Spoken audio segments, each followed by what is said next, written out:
Hallo, heute zeige ich euch, wie man sich Sachen, Tiere, Gegenstände einbildet. Ich probiere es mal mit einem Nilpferd. Oh Gott, das ist nicht her.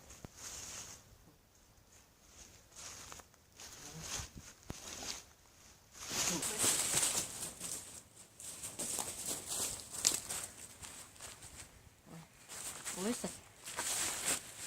Wo ist mein Milch?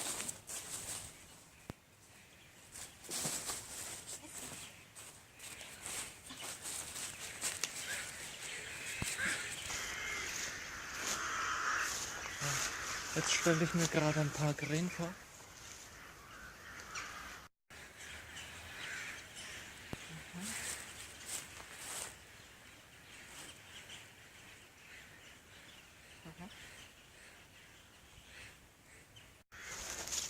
Aber das Nilpferd.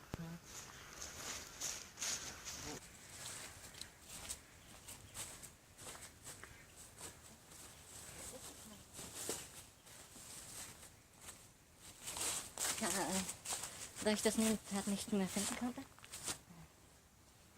Ich konnte es wirklich sehen, aber jetzt ist es irgendwie nicht mehr zu finden.